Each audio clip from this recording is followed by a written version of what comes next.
can do that. You can do it. More pepper, baby.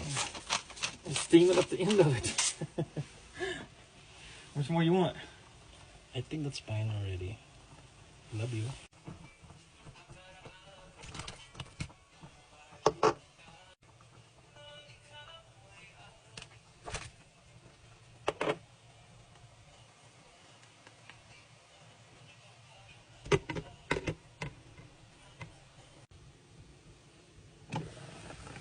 So yan, I think okay na yung mais na ating nilagay. So maglagay naman tayo ng beef or beef cubes. Isa lang. Ting! Ilagay naman natin yung ating baby potatoes.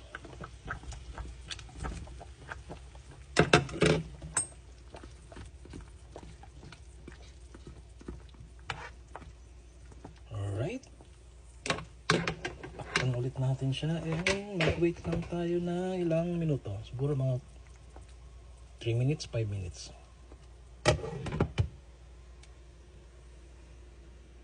Okay guys, check ulit natin yung ating nilaga.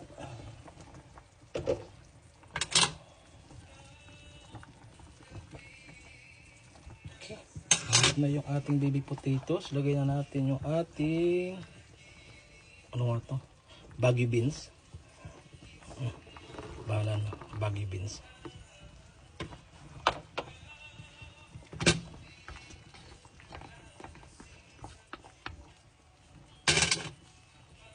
Sama na rin natin ngayon guys yung dahon ng sibuyas, onion leeks.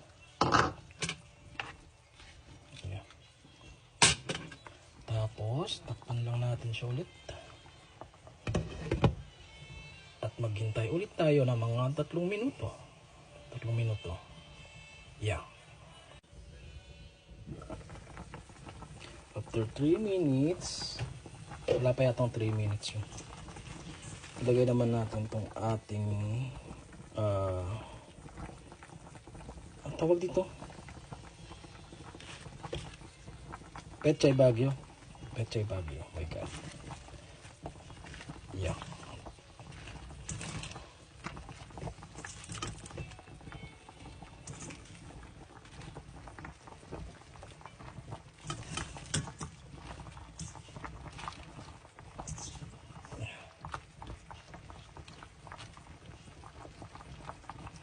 Looks really good.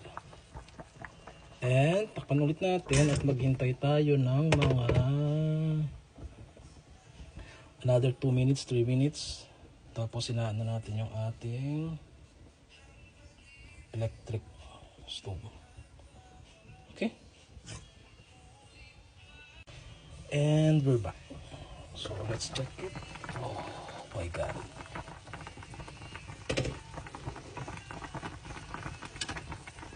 Let's try it first before anything else. Char.